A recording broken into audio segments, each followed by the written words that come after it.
Even that person, they are like that. Extorting money.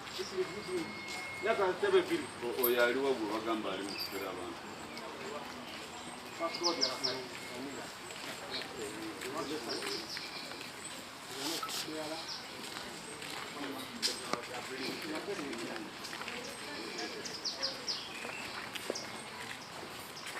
Where is the victim? Those are the ones. There is someone who called me. It's him. Also, come on, you sit.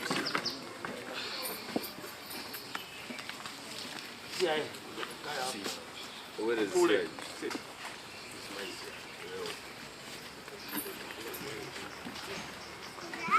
Where is the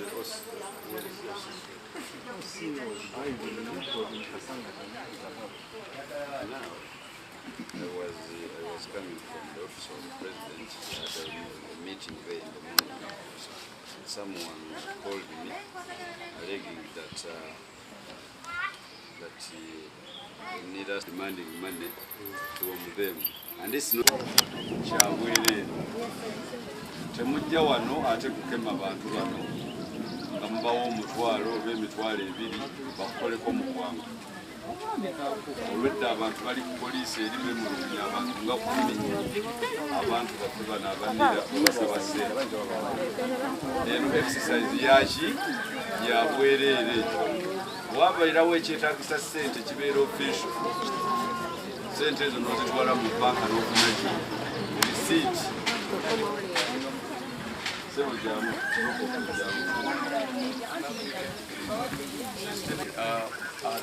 Soko tubulire erinnya n'ekyokola munira. Erinnya nze Kajimu David Tito era ndi registration assistant. Omuntu azofuna ID ye ajja ne ID enkadde oba ekipapula ekiriko nnini ye. Yinza okuba ya driving permit oba police letter ng'eriko nnini ye. Bw'ajja ng'ajja ku kompyuta ateekamu nnini ye natulaga ID weeri oba teriiwo. Bwe baweeri tuwandiikako ennamba zino box ezo nazona ennamba. So ennamba gy'oteeka ku kipapula yebeera ku box eyo. Box ziriko different numbers. So ennamba gy'oteeka ku kipapula bibingi zino tukebeera mu boxes. Box zirimu different IDs. Ennamba zibeera box ebeerako different number. So buli kipapula kiteekako different number. Tukebeera eri mu box nga mulimu ID. Tulyoka tukireeta wano eno tugisoma mu tukwera mu system nga teriimu mugamba Mbajjako ssente. Abantu bemulugunya nti mubajjako ssente. Ssente ze mubajjako zaaki? Ate nga musasulwa omusaala nga muntu zaabwereere. Cases ze tusinza okufuna enyo ziri Busukuma na Gombe bijja ku bantu ssente. Kati ono omuntu ali bw'ati ono tasaana na kusimba layini n'okusookerako abakyala ab'embuto n'abakadde. So kati kye tugenda okukola nammwe bennyini kati abawa enguzi tugenda kubateekako empingu. Ono gwoziwadde naawe awaddeyo mwenna tugenda kubavunaana kubanga gwawaddeyo gwo facilitating enguzi. Era nsanyukidde oli muzeeyi aze n'aloopa muzeeyi ani oli muzeeyi ono yaani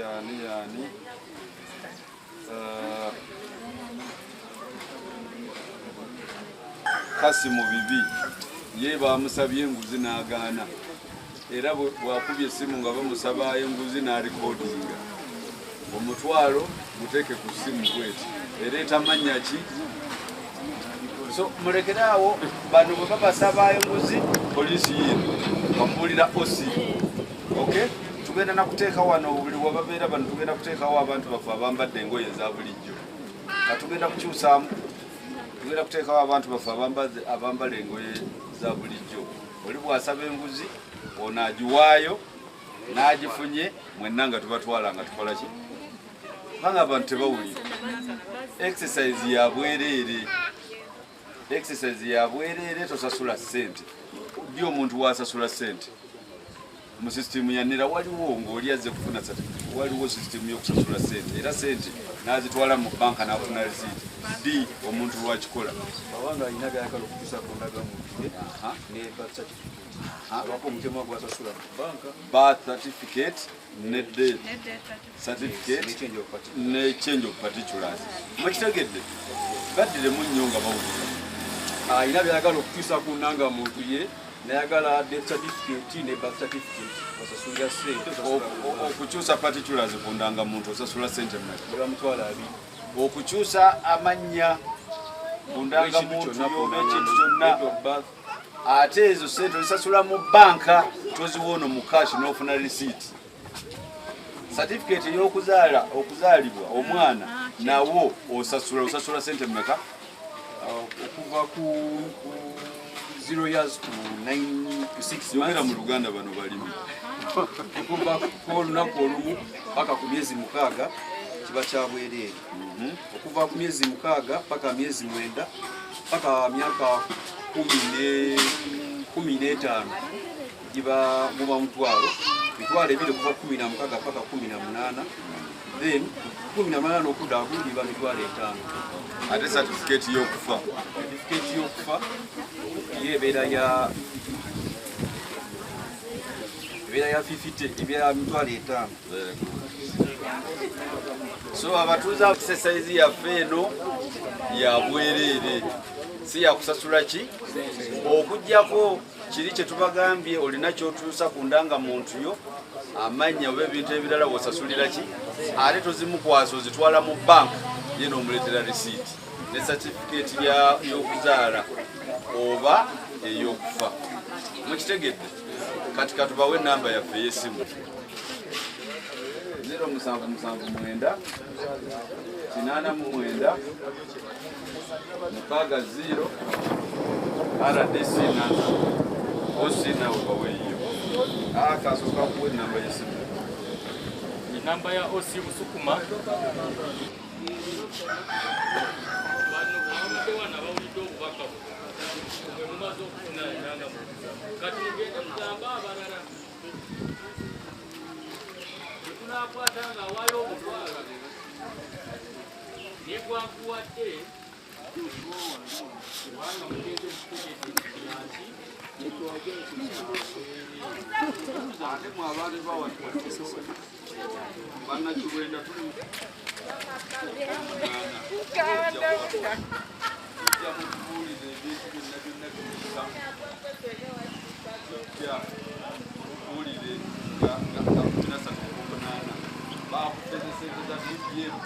bakujjako enguzi wano ebintu byonna byonna bye muyitamu byonna byonna babagyeko enguzi nedda olinaavaawo bw'ate muna entidde pulezidenti bwajjanga mugamba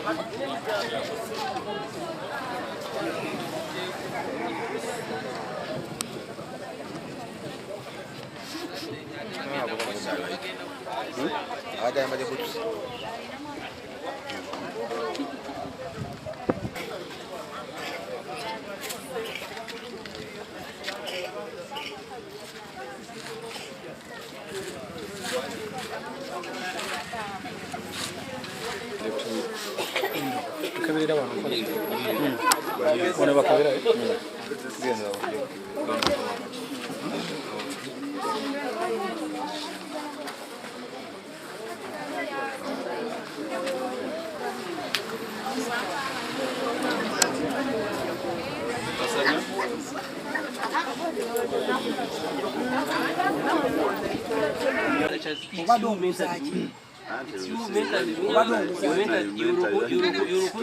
You recruited me from somebody mentored you.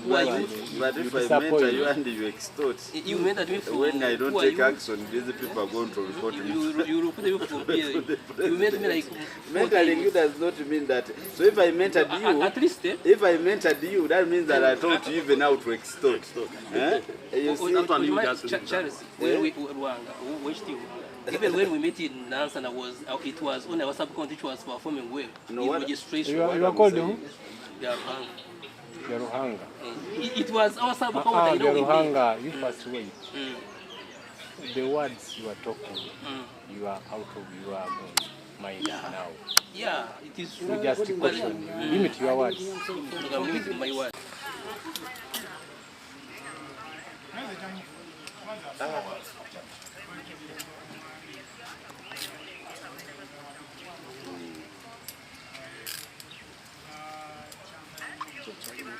Muli bangi muyinza okujja wano so how can I be your mentor and you said that no, you trained me to be a good person. N'omukyala wuuyo tumusanze wano. Wuuyo. Yamujjako emitwalo endagamuntu Musiramu Hajati gwe yakusaba ta ssente nze okujja kuleeta report bulumirwa abantu abatadde byajjako ssente naye nze ate tannansaba ssente era mbadde nze tannankera mu sisitimu waliwo mulamu wange mukazi ali myaka yaŋŋambye ejjo bajjayo sinsi omutwalo bwe bulumi bwakoze eki era utuzze ne batugira ne bagamba abaasooka okusasula abaasooka okuleeta gundi mudde wali bitwayogerako nabo badde wali bitayogerako nabo badde eno ati nga ffe tayogerako naffe bali beyogerako nabo abakusasula kasente omutwalo era bo bakoze eki bwetyo obulumi bwange. Why were you not telling them? You were really making me very annoyed. I want to call on corruption and you here. omukyala gwagyeko omutwalo 8 years bamuggyeko zaaki and it has teekeddwawo kiboba ogenda okukiminanga muntu olina okubeera n'omutwalo kibale kati chance okumanyibwa n'omukyalo wange amuggyeko 15 ebadde strategy ebadde eteekeddwawo nti okugenda okufuna ennanga muntu olina okuba n'omutwalo era gy'obwedde abantu bajja kukyongaga nga ogenda kufuna ennanga muntu olina okubeera n'omutwalo so that has been a system ebadde maze okuteekebwawo nga bwetyo bwe yes it's a system era fudde tugamba atugende era RDC oba alina omutwalo agutuwe ffe batugendaga muntu and then this is mine bali Kiwenda nakati gye bali they have just come they were over there man bali side eri masoli get the watch we need even to this one I was going but kola nireda kuliko omuntu ajja ngendanga mu tyebyada eri like police embadde mbuuza obajjako ssente oba nedda tulabe engeri gye obojjako yaki ono akugabe nyambo ndeetendanga muntu ogijje kasanga oba gijje ekiira oyo omugambo kale kanjikuleetera RDC ayagala kuwulira mwami yakuggyako ssente lulinga kwenda for transport yakuwulira yogera gwe wawaayo mmeka ne bakuwa eyiyo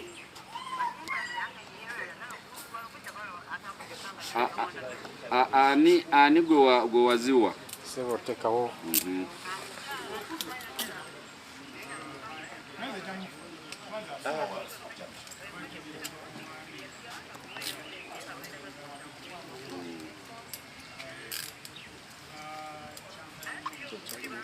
muli bangi muyinza okujja wano omwana waffe ono ate mbw ali mu kubasaba mutwalo koze erinnya lyo Present bya Ruhanga nina bano ba complainants bennyini n'abalala abakazi tubakubidde n'eddoboozi akati mukutte Present jangu ono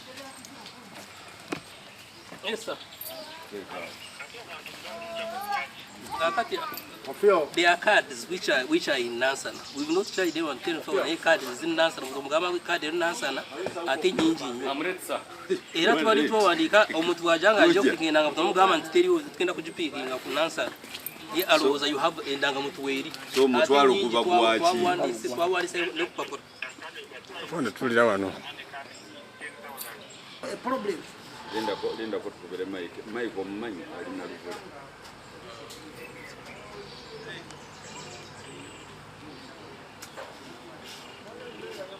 Sajja mwamaze dda kumwetoloola. The fact enanga muntu eno ogirabye tamanyi. So only to calm down. Teriiwo naluvule kati olowooza eriwa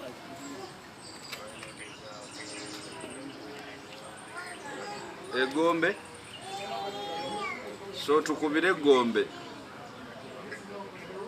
open up a file.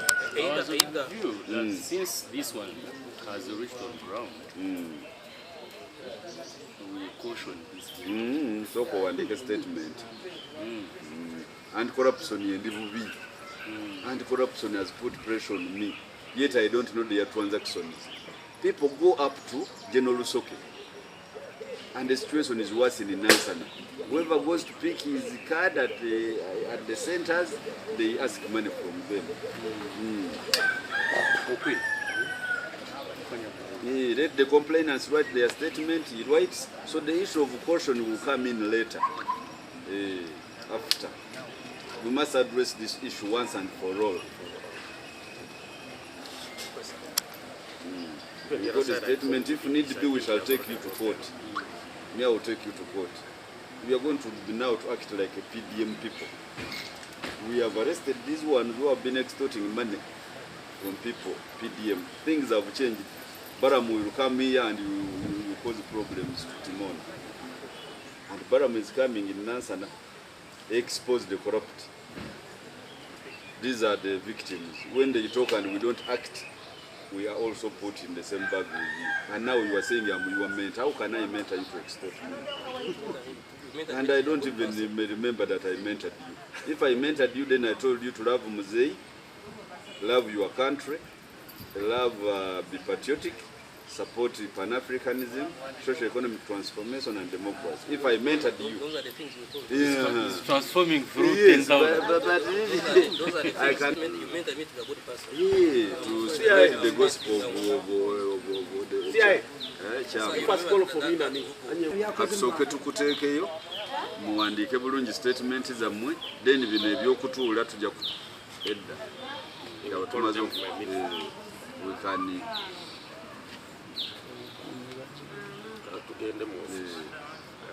wali ekiwenda batukirewa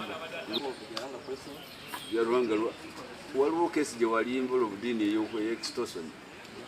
We've had even actually, remember the meeting which you called in Nansana? Not once, not twice, about complaints.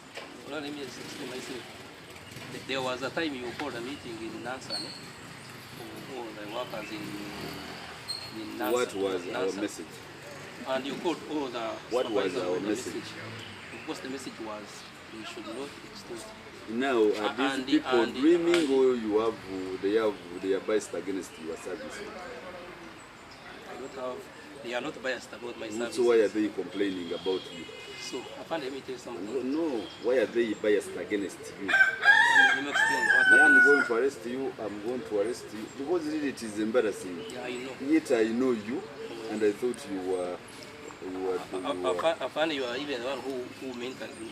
You mentored Now me. why are you extorting? You mentored me, and on many occasions you met me at Serena sometime back. So why didn't you handcuff him? Now for you have made him a VIP. I was You have handcuffed him first. I left CIPD. So I told the OCP that you detained him. Osito was telling me he was coming. Then I went somewhere. There was a night. You would have brought him from cells. So, He came by himself.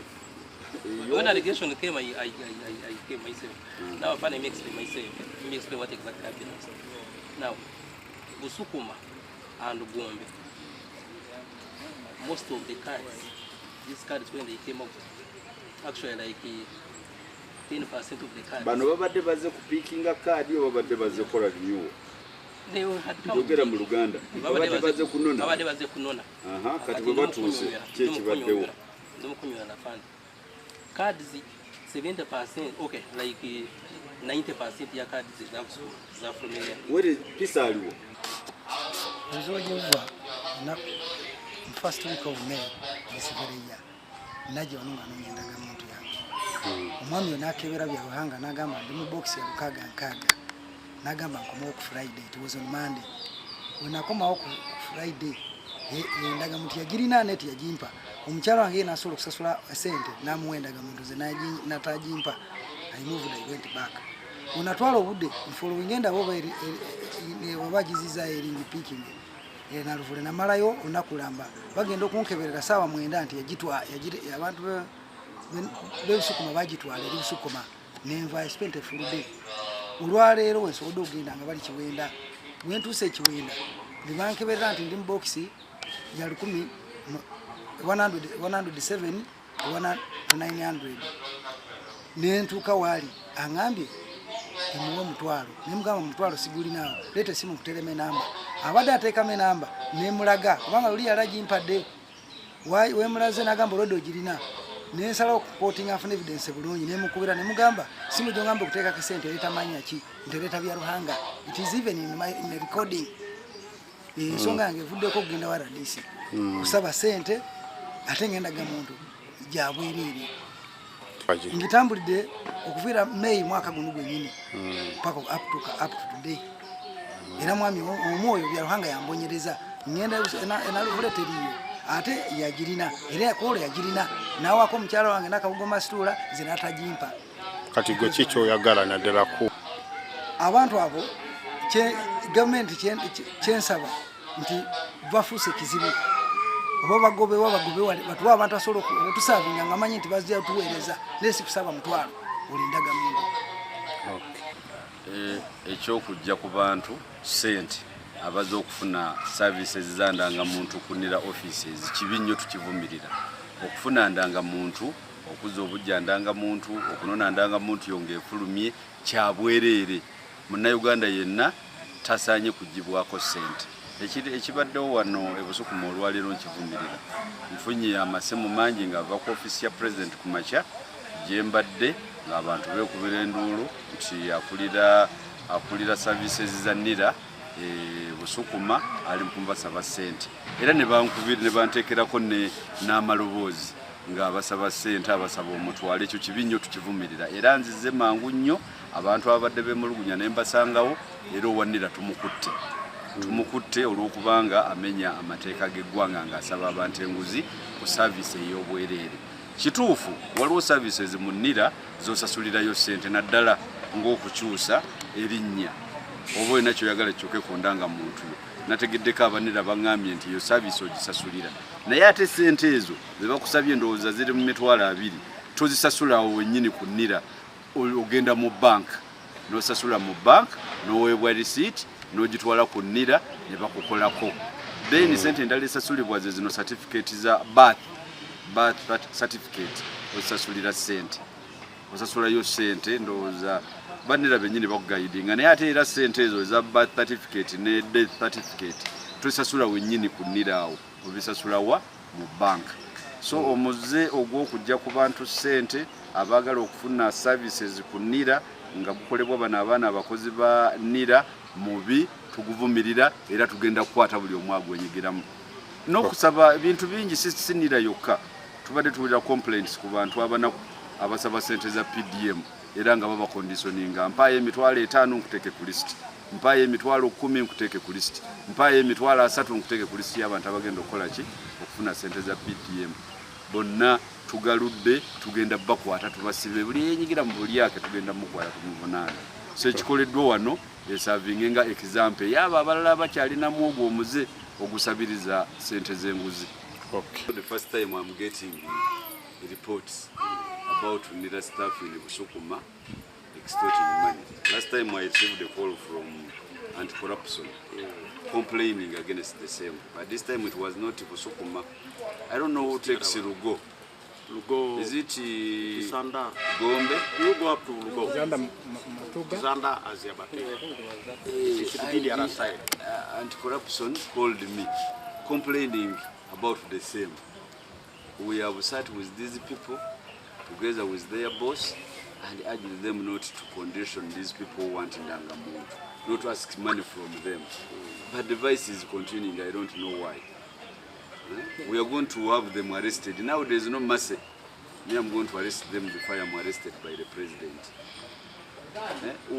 gwani erinnya bwe natuukawo nga maze kutegeeragamu yancekinga n'agamba oli mu bokisi ya lukaaga nkaaga wajja mu gwakutaano ya unatuukawo n'agamba komawo Friday I came back with my wife we twatuuka omwami yasaba mutwalo nze n'engamba sigulina omukyala wange n'agamba sigulina era okumaliza yamujjako 10 meka n'amuwendaga kati up to now eyo terabika ngekinakola nate nentwala obuvunanyizibwa endanga muntu yono kamaliza story lwekyo bwetu kimugambanga natwala obudde nga ngenze mulandisi ewakiso nasooka ewa naluvule natuukawo bakinga ne bangamba people of Sukuma they took your card ate nga natuula paka saa 9 nenvaayo olwaleero wenyenze nentuuka ate bampadde nti ali mu box 107 to 900 wengenze waali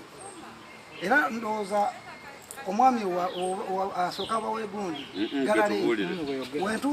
wentuuse waali angambye mutwalo nemugamba nga mutwalo sigulina nagamba watogulina era ojja kumala obudde togifuna so ndanga muntu yona eriwa naye nga eyo nayona ntambudde nayona imagine from me era wentuuse natasabye mutwalo era ne recording eri wano nga ngamba linda katono ogenda kugituplayingira linda oli otya Mike nina emergency wano ebusukuma nkeberera mangu kadi eno mangu tova na kulayini bakuyitani mugirikasi mugiri bibi kasi bera kugundi nini eriwa kankutere ku WhatsApp details waliwo obuzibu wane busukuma ompe mangu details ezo kambi kutekere ku kati yes dale I was kat playing audio tulabe yegwe kasi mu bibi yes sir I know mjale jaje ne dio senti mkazi over 8 years they also have the same take up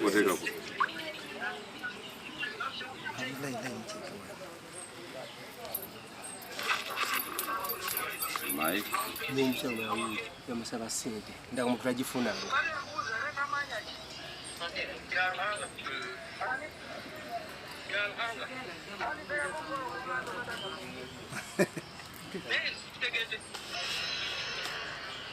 yangambe eretamanya imuze retamanya kubidinga ngamba oretamanya singa basitege omutwala to omusabye gwaje no bale simumanyi otamanyi obajjako sente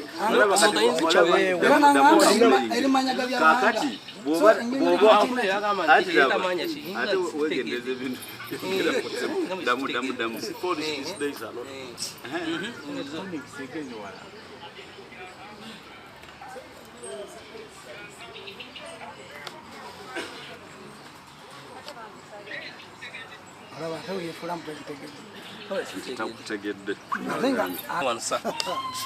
eyo ndanga muntu we've even sent it ono abadaje nonya yagenda kasanga dya confessing tagende kasanga bamugamba endanga muntu eri nansana era endanga muntu eri nansana no wojikebera sawa bakusinkana nini it is a nansana no but Mike has told me it is not there it is not there you can send it to him we don't have it. I have sent him the card. We don't have this card here. We can. But it's not about the card. It's about the money. That is the issue. But now if it is proved, it's not. Let us go even there. Comrade Timo, yogera ne ba victims babano, yogera no mukulu. Mukama wange je balisebe. Omukulu anatambuza from the beginning of May. Yansaba omutwalo nengana ogusasula. Uyagamba tukomola okutano mchala inajja ye yasasula nze nengana okusasula. Nolwaleero nate ntuto ovunanyizibwa nga bali kiwenda. Era wentuse no luli yasooka nangamba ndi mu box ya lukaga nkaga. Unagende na luvule. Era ne bangamba national ID yo na spending a full day ngandi eyo. Nenkomawo ne bangamba eri people with Sukuma nenkomawo. Olwaleero wentuto ovunanyizibwa ogende kiwenda. Era wentuse ne banchekingira ate bangambye ndi mu box ya 107 to 900. Wenyingide munda asabye mutwalo. Era ne mugamba budo sigulina ne okusinga mfuno evidence emala ne mukura ne mugamba munanyi ongambe okutekerako mutwalo simu ereta manya kintu bya ruhanga ate budde muno yegana ate nga n'omukyala jjajjeke sente wa myaka 8 ate oli omulala gw'okubidde omulala bamuyita nakawugoma situla gye mugirako wano wenyini nze nagana okusasula mukwadisi waliwo n'oyo omukyala ali ku ssimu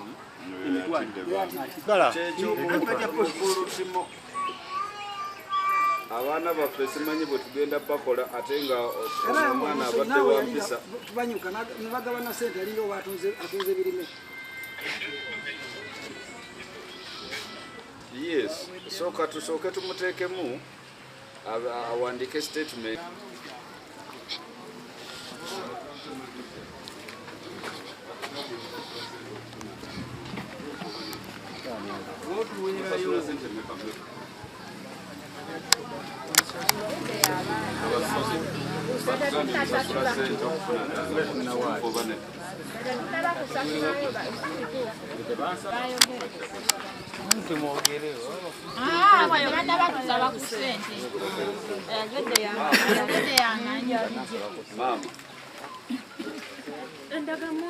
Mama. Ofuna ndangamuntu.